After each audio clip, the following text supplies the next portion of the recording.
Galilaya amanuka kuri Yorodani aja kurabayo Yohana kugira ngo abatizwe nawe. Yesu ava Galilaya amanuka kuri Yorodani aja kurabayo Yohana kugira ngo abatizwe nawe. Ariko Yohana ashaka kumwangira ati kwarije nkwiye kubatizwa nawe, none uje kuri jewe. Ariko Yohana ashaka kumwangira ati kwarije nkwiye kubatizwa nawe, none uje kuri jewe. Yesu aramwishura ati Yohana nubikunde kuko ari byo bidukwiye ngo dushitse ukugororoka kose. Yesu aramwishura ati Yohana nubikunde kuko ari byo bidukwiye ngo dushitse ukugororoka kose.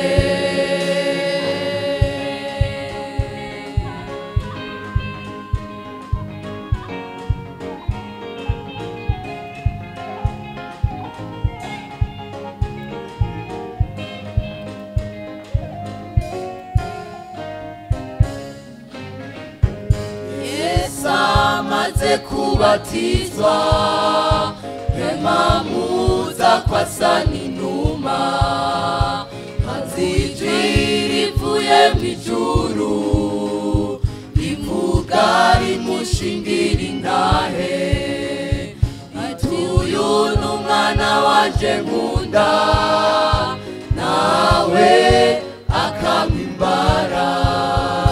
Yesu amaze kubatizwa Emamuza kwa Saninuma, hazijwi rivuye mw'ijuru rivuga rimushingira intahe iti uyu n'umwana wanje nkunda, nawe akampimbara.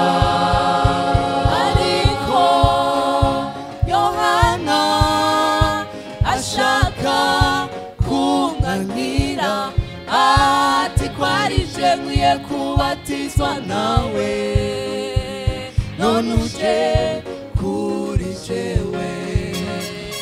Ariko Yohana ashaka kumwangira ati kwarije nkwiye kubatizwa nawe, none uje kuri jewe. Yesu aramwishura ati Yohana nubikunde kuko ari byo bidukwiye ngo dushitse ukugororoka kose. Yesu aramwishura ati Yohana nubikunde kuko ari byo bidukwiye ngo dushitse ukugororoka kugororoka kose.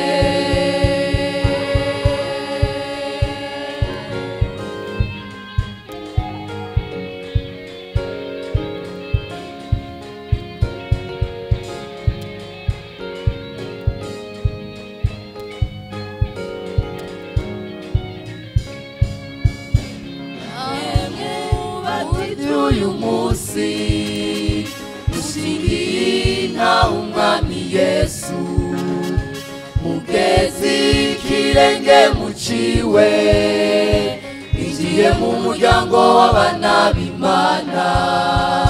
Namwe mubatijwe uyu munsi mushingira umwami Yesu, mugezi kirenge muciwe, injiye mu muryango w'abana b'Imana. Ariko Yohana ashaka kumwamira, ati kwarije nkwiye kubatizwa nawe, none uje kuri jewe. Ariko Yohana ashaka kumwamira, ati kwarije nkwiye kubatizwa nawe, none uje kuri jewe. Yesu aramwishura ati Yohana nubikunde, kuko ari vyo bidukwiye ko dushitse ukugororoka kose. Yesu aramwishura ati Yohana nubikunde, kuko ari vyo bidukwiye ko dushitse ukugororoka kose. Ariko Yohana ashaka kumwamira, ati kwarije nkwiye kubatizwa nawe, none uje kuri jewe. Ariko Yohana ashaka kumwamira, ati kwarije nkwiye kubatizwa nawe, none uje kuri jewe. Yesu aramwishura ati Yohana nubikunde, kuko ari vyo bidukwiye ko dushitse ukugororoka kose. Yesu aramwishura ati Yohana nubikunde, kuko ari vyo bidukwiye ko dushitse ukugororoka kose.